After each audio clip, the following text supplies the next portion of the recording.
Jadi Atar tuh sekolah di daerah Pontianak, Kalimantan Barat.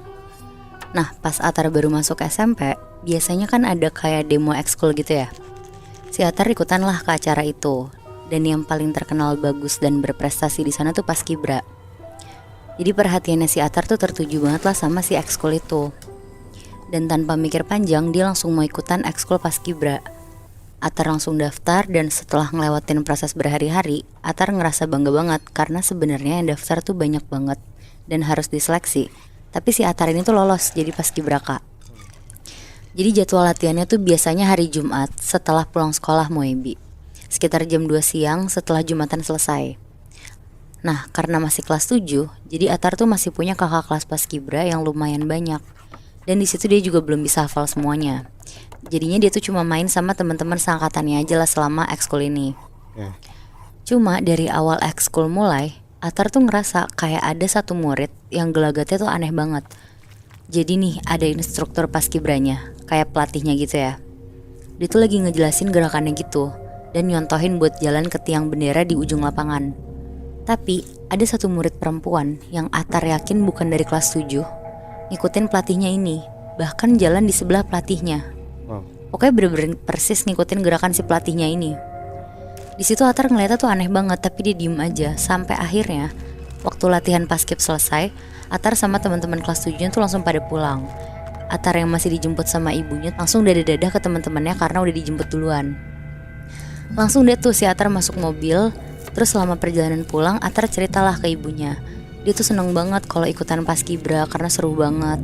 Tapi pas lagi ngobrol-ngobrol sama ibunya, pas Atar nengok kiri, Atar tuh ngeliat jelas banget Muhbi, murid perempuan yang tadi ngikutin pelatih paskibra, lagi jalan di sebelahnya mobil Atar.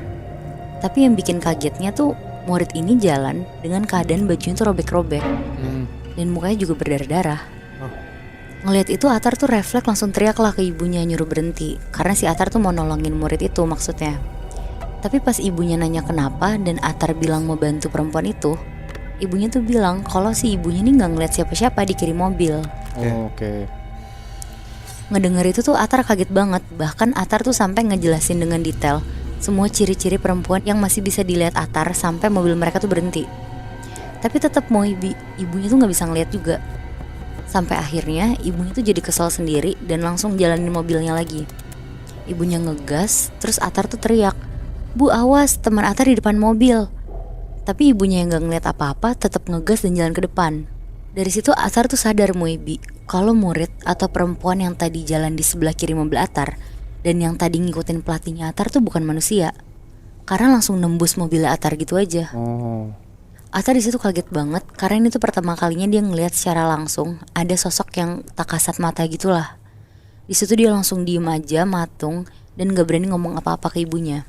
Nah karena di cerita lo tadi tuh dia gak ngeliat kan Bi? Benar, dia cuma ngedenger doang. Pintu belakangnya tuh diketok-ketok. Sama ada suara si kuntilanak itu tuh. Iya benar. Terus sesampainya di rumah, Atar tuh langsung ganti baju, mandi, bersih-bersih dan tiduran di kasurnya. Dia tuh bengong terus merem benar-benar mikirin sosok perempuan yang tadi dia lihat jelas-jelas pakai seragam sekolah dan kelihatannya tuh kayak murid normal pada umumnya Bi. Di sini tapi Atar tuh nggak takut sama sekali, tapi lebih ke penasaran sosok ini tuh siapa dan kenapa Atar tuh bisa ngeliat dia secara tiba-tiba banget. Akhirnya ya udahlah, besoknya Atar ke sekolah dan dia mulai cerita tuh ke temen deket sebangkunya. Namanya kita sebut aja Rian. Dan akhirnya Atar tuh bilang kalau kemarin tuh aneh banget. Atar ngeliat murid yang ternyata tuh bukan murid, tapi sosok makhluk halus.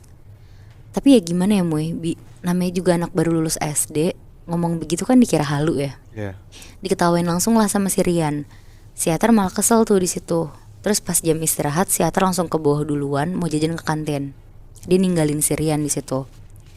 Tapi karena ngelihat kantin penuh banget, akhirnya Atar jalan-jalan dulu tuh muter-muter lantai 1 sekolah.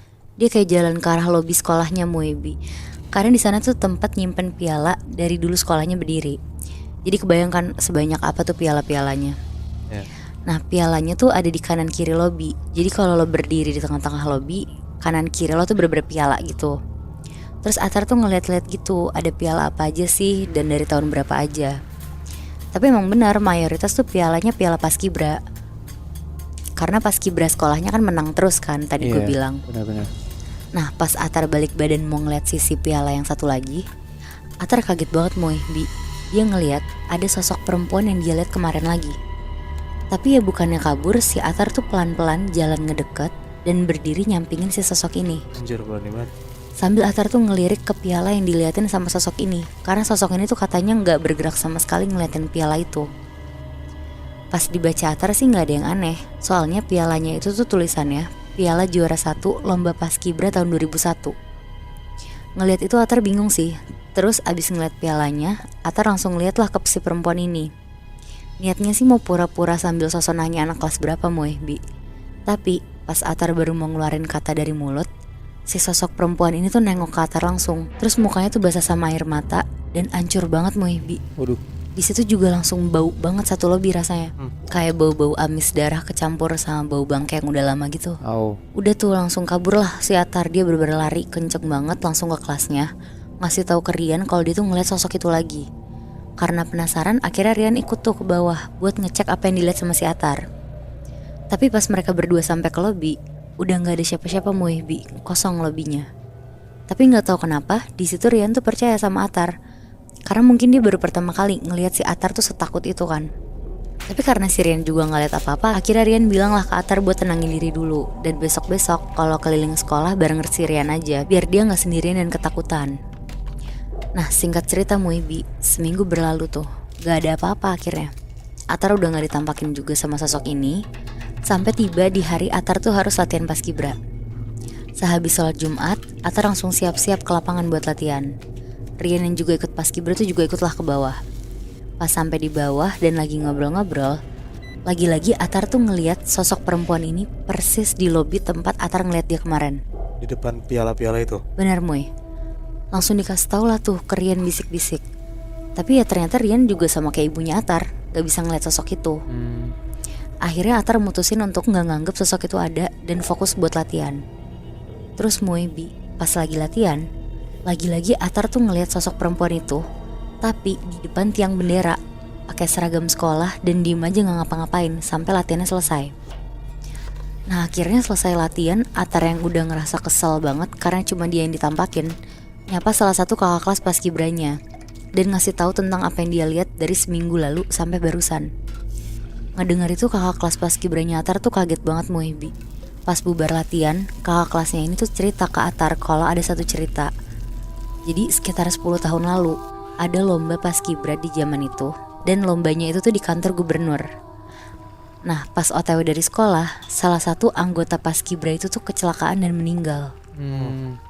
Tapi lombanya tuh tetap berjalan seperti biasa dan sekolahnya Atar tuh menang juara 1. Nah untuk ngehargain si murid yang kecelakaan ini yang gak bisa ikut lomba, jadi pialanya tuh dapat 2, dikasih sama kantor gubernur ini. Yang satu piala penghargaan karena menang, yang satu lagi tuh piala penghargaan untuk murid yang meninggal ini. Nah katanya menurut cerita yang udah turun-temurun di sekolah itu, korban ini tuh masih sering datang ke sekolah pakai baju sekolah, terus ngeliatin pialanya di jam istirahat dan pulang sekolah. Oh berarti bener yang dilihat sama Atar itu salah satu siswa yang kecelakaan? Iya Muy, kayaknya sih kayak gitu ya. Soalnya dari ceritanya si Atar, dia bilang kalau emang si sosok perempuan itu selalu ada di depan piala itu.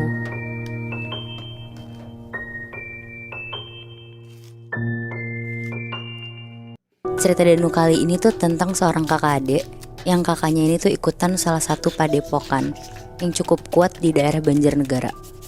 Kita sebut aja nama padepokannya ini tuh Mahesa Kurung. Dan kakaknya kita sebut aja namanya tuh Bayu. Bayu ini tuh ikut padepokan itu kayak semacam organisasi yang mempelajari ilmu kebal dan lain-lain.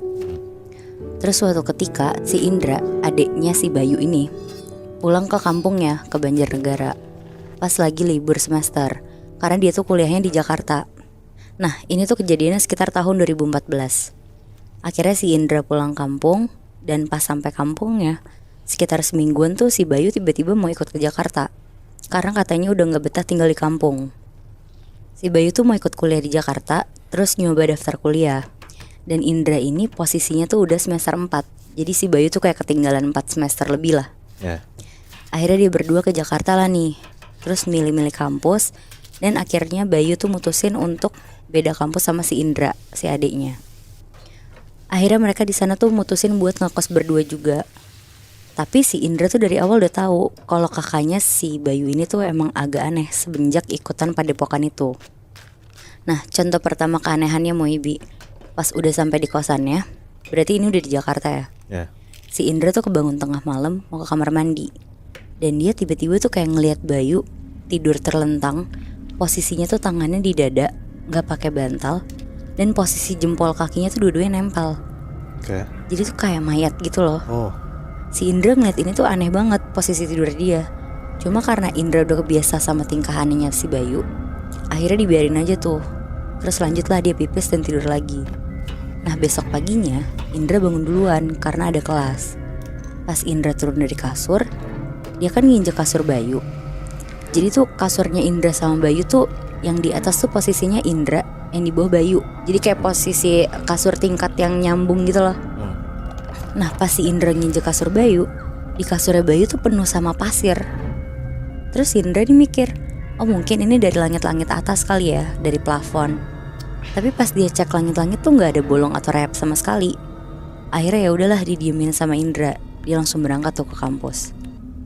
Nah terus malamnya si Indra balik kan, tidur lagi tuh. Tapi kali ini si Indra tuh nggak bisa tidur, kayak berusaha banget untuk tidur tuh tetap nggak bisa juga. Akhirnya dia ngeliat lah ke arah Bayu. Nah Bayu ini tuh posisinya tidur sama kayak semalam, kayak mayat gitu yang terlentang gak pakai bantal. Jempol kakinya dua-duanya kayak nempel, jempol ketemu jempol lagi. Tapi Indra yang orang normal kalau tidur kayak kita kan ngerasa aneh ya kalau ngeliat posisi tidur kayak gitu. Yeah. Tapi si Indra nih mau ngebangunin Bayu juga males banget sebenarnya. Nah lanjut, akhirnya karena gak bisa tidur, si Indra akhirnya mutusin untuk nonton TV aja tuh. Terus gak lama setelah Indra nonton TV, ketiduran tuh dia. Nah setelah ketiduran, beberapa jam kemudian tuh dia kebangun karena aus. Dan pas ngeliat ke posisi si Bayu, Bayu tuh lagi berdiri di atas kasur, ngadep ke arah pintu. Akhirnya di situ Indra kaget, disapa lah si Bayu. Bang lu ngapain? Tapi si Bayu ini tuh langsung jatuh, terus tiduran langsung ke kasur. Oh. Nah di situ Indra tuh mikir, oh ya udah mungkin ngelindur kali ini abang gue. Jadi didiemin lah sama dia, karena emang katanya si Indra, Bayu ini tuh jadi aneh semenjak dia tuh ikutan Mahesa Kurung ini. Kayak gelagat tuh jadi suka aneh-aneh gitu. Nah di hari berikutnya, akhirnya Indra balik tapi agak malam. Dan dia tuh udah bilang sama Bayu, kalau mau tidur duluan, kunci aja pintunya. Tapi ditarik, jangan dibiarin kuncinya tuh nyantol. Karena Indra tahu kan dia bakal balik malam banget. Dan kali ini emang Indra tuh baliknya malam kayak jam 1-an pagi lah dari kampus. Nah setelah dia pulang dan sampai di kosan, dia buka pintu tuh. Terus pas dibuka, si Indra tuh ngeliat Bayu berdiri lagi, posisinya persis kayak kemarin malam Bi. Tapi bener-bener di depan pintu. Kaget dong si Indra, langsung dibangunin tuh Bayunya. Bang bangun. Terus Bayu tuh kebangun dan bilang, kenapa? Terus kayak berisik itulah si Indra kayak ngedumel. Dia ngomong, lo ngapain sih di depan pintu gitu, bikin takut aja. Udah lo tidur aja yang bener sana di kasur.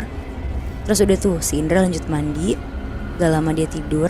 Kali ini ternyata si Indra tuh paginya gak kebangun, karena dia udah kecapean banget, jadi dia bangunnya siang. Dan pas dia kebangun itu, kondisi kamarnya tuh udah gak ada si Bayu. Kebetulan karena si Indra tuh juga libur di hari itu, jadi dia tuh niatnya mau seharian di kosan, kayak rebahan, bersih-bersih kosan. Pokoknya bener-bener seharian di kosan lah. Terus pas lagi bersihin kasur abangnya, tiba-tiba si Indra nih kayak nyium wangi mawar gitu pas lagi bersih-bersih tuh. Tapi dia mikir, oh ini mungkin parfum abang gue kali ya. Terus lanjutlah dia tuh beresin bantal, guling. Nah pas ke bagian selimut, diangkat nih sama Indra selimutnya karena mau dilipat kan. Tapi lo tau gak Moibi, pas selimutnya diangkat, di bawah selimut itu tuh penuh tanah warna merah. Dan di tanah-tanah itu tuh ada bunga mawar ya. Anjing kayak tanah kuburan. Bener Mui. Kaget banget tuh si Indra di situ. Langsung difoto lah sama Indra pakai HP-nya buat jadi bukti buat ngasih lihat ke si Bayu nanti kan. Langsung tuh di situ, tapi Indra langsung nyuciin selimutnya yang ada banyak tanahnya juga. Terus nggak lama si Bayu nih balik ke kosan. Nah pas Bayu sampai, Indra tuh bilang, Bang lo kok makin aneh sih sekarang. Kalau lo aneh-aneh kayak gini mending gak usah sekosan sama gue deh. Gue mendingan sendiri. Nah si Bayu denger itu kan bingung. Terus si Indra tuh langsung nunjukin fotonya yang tadi dia foto. Nah si Bayu ini tuh ternyata gak tahu juga kenapa bisa ada tanah sama kembang yang ada di selimut dia itu. Pokoknya Indra tuh udah mulai gak nyaman dan ngungsi lah dia akhirnya. Dia nginep di kosan temen yang lain. Kira-kira dia tuh nginep selama 2 harian lah. Tapi setelah 2 hari nginep dia balik lagi karena dia tuh kehabisan baju. Dan pas balik dia ngeliat tuh si Bayu posisinya tuh lagi nonton TV. Akhirnya ditinggal mandi lah sama si Indra. Dan setelah Indra mandi, pas keluar pintu kamar mandi, Indra nih ngeliat Bi, si Bayu posisinya tuh tiduran terlentang. Tangannya ada di dada kayak posisi mayat gitu lagi. Terus goyang-goyang kayak ke kanan ke kiri, ke kanan ke kiri. Tapi kali ini matanya si Bayu tuh melotot gede banget. Bahkan matanya tuh bukan kayak manusia normal yang melotot gitu loh. Ini bener-bener gede banget. Akhirnya karena si Indra udah takut banget, kebetulan banget nih dia punya temen dekat namanya si Danu itu. Terus pas gak lama, untung si Danu ini tuh langsung bisa datang lah ke kosannya mereka buat nolongin. Dan pas Danu datang, tuh ya bener aja posisinya si Bayu tuh masih sama. Bener-bener masih tiduran kayak mayat sambil melotot. Akhirnya didoain lah tuh sama si Danu, dipakein minyak wirid, dikasih ritual-ritual gitulah. Terus gak lama si Bayu ini langsung muntah-muntah. Dan muntahannya itu tuh gak cuma air doang yang keluar Bi. Tapi di dalam airnya tuh ada banyak tanah merah kayak tanah kuburan tadi. Terus si Bayu ini langsung lemes banget. Dan dia tuh bilang kalau ini tuh katanya dalam tanda kutip tuh kayak musuh-musuh dia yang nyerang. Nah Danu tuh di situ cuma bisa nenangin si Bayu sambil masih ngedoain si Bayu gitulah. Tapi pas lagi ngedoain si Bayu, Danu tuh kayak sambil nerawang si Bayu gitu.